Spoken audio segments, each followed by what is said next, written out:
তেনেহ'লে তেওঁ হঠাতে ভয় খুৱাবলৈ চেষ্টা কৰক, নহ'লে নতুন এটা কথা কৈ মনোযোগ আঁতৰাবলৈ চেষ্টা কৰক। এনে উপায়েৰে হিকটি নাইকিয়া কৰিব পাৰি।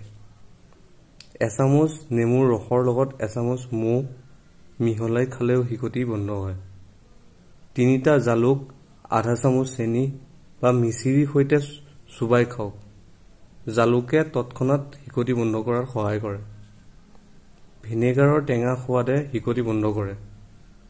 একাপ পানীত এচিকুট নিমখ মিহলাই খালেও হিকটি বন্ধ হয়। হিকটি আহি থাকিলে কাণ দুখনত কপাহৰ টুকুৰা ভৰাই 20 মিনিটৰ বাবে বন্ধ কৰি ৰাখক। লগতে কাণৰ লতি সামান্যভাৱে হেঁচি ধৰি ৰাখক। এনে কৰিলে কাণৰ ভিতৰৰ আৱৰণৰ লগত যুক্ত হৈ থকা ভেগাছ নাৰ্ভলৈ সংকেত যাব আৰু হিকটি বন্ধ হৈ পৰিব। হাত দুখন টানকৈ মুঠি মাৰি 10-15 মিনিট থাকক। এনে কৰিলে মনোযোগ হিকটিৰ পৰা আঁতৰি যাব আৰু হিকটি বন্ধ হ'ব।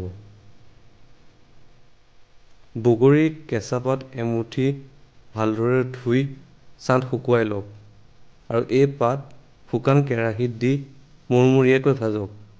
এতিয়া শুকান বগৰীৰ পাতবোৰ হাতেৰে মোহাৰি মিহলি কৰি গুড়ি কৰি লওক আৰু এই গুড়ি একাপ পানীত মিহলাই হিকটি অহা ৰোগীক খাবলৈ দিয়ক। কিছু সময়ৰ পিছত হিকটি বন্ধ হ'ব। আজি ইমান সময় এই পডকাষ্টটো শুনি থকাৰ বাবে আপোনালোকক অশেষ ধন্যবাদ। আৰু আগলৈও আমাৰ এনেকুৱা বিভিন্ন বিষয়ৰ ওপৰত আলোচনা হৈ থাকিব। গতিকে আপোনালোকে ভিডিঅ'সমূহ পাই থাকিবলৈ